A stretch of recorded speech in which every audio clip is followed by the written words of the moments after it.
Okay, what up, everybody? Back with part two of my Nintendo Switch video game collection. This video won't be able to be as long as the last part because I didn't wait until I had a. I didn't bother waiting until the other part was uploaded till I made this one. So yeah. So without further ado, let's just get right into it. Journey to the Savage Planet, a really fun game that lets you go from planet to planet. Solving different puzzles and fighting enemies and things like that. It's basically what No Man's Sky should have been. So yeah, if you actually like No Man's Sky, you're definitely gonna love this one. I would definitely recommend this one over No Man's Sky, if I'm gonna be perfectly honest. Kazai and the Wild Mask. If you like Donkey Kong Country 2 Diddy's Conquest, you're gonna love this one because this is essentially just a straight up clone of that. Like for real. Even when it comes to, it's basically like just playing as Dixie Kong, because you're playing as this ninja rabbit and she uses her ears to spin around to glide through the air like what Dixie Kong did with her hair.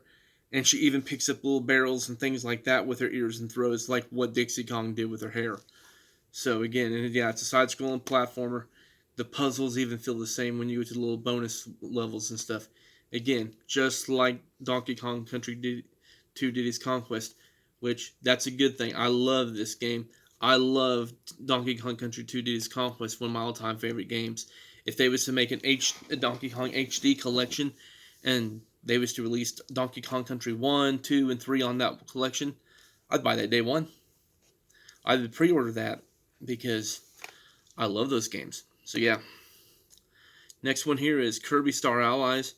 Pretty fun Kirby game. Definitely fun to play if you have people to play it with.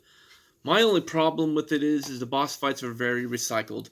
Like for real, you faced a tree like 3 times. So yeah. Kirby and the Forgotten Land. Really good 3D Kirby game. Definitely better than one we had on the N64. Lots of content to it.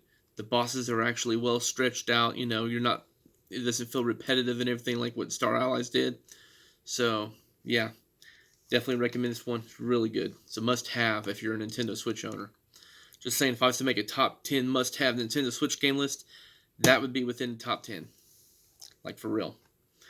Next one here is Lego City Undercover. Now, many people say that it's just Lego GTA. It's not. It's not like GTA at all. If you want to compare it to an open world driving game, the best one to compare it to would be like the Driver series.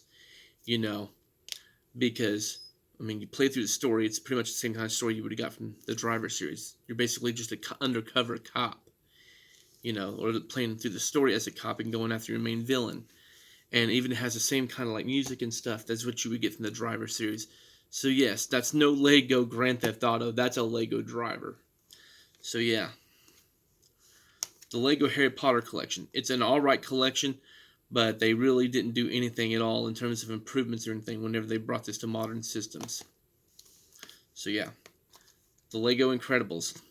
It's an alright game, but I could have passed up on it and wouldn't have shed a tear one bit. So yeah.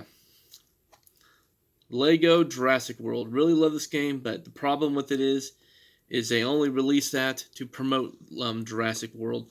And because of that, it doesn't have like Fallen Kingdom or Dominion on it. So yeah. Lego Marvel Superheroes. Really fun game, and this one has Deadpool in it. So yeah. And it's really fun to play around. It's got a great open world and everything. So yeah. And Lego Marvel Superheroes 2. Again, good game, but not as good as the first one. Lego Star Wars The Skywalker Saga, a must-have. I thought it was just going to be lazy. I thought it was just going to be like the complete saga, but it's going to have all the new movies added on to it. It's more than that. They did a complete overhaul with every single one of the games. So it feels like you're playing a whole new game with that one. So yeah, definitely recommend it. Lego Worlds. It's an alright game. It's pretty much just Lego Minecraft. Luigi's Mansion 3. This is another one that would be within my top 10 must-have Nintendo Switch games if I was to make a list like that. Because that game is amazing. It's freaking good. I love it.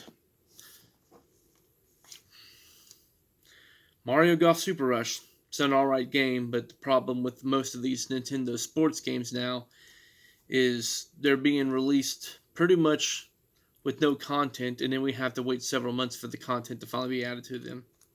Granted, we get the content for free. We don't have to pay for it, but still. Nonetheless, though, it's like when it comes to those kind of games, you're better off to wait like several months after it's been released until you finally get it. So that way you'll actually have some content to play whenever you finally do get the game. So yeah. Mario Kart 8 Deluxe. What can I say? It's just Mario Kart from the Wii U. It's just now we have an actual worth playing battle mode, and they are bringing enough DLC to that game to make up for a whole new Mario Kart game. So yeah, and the DLC has been really good so far.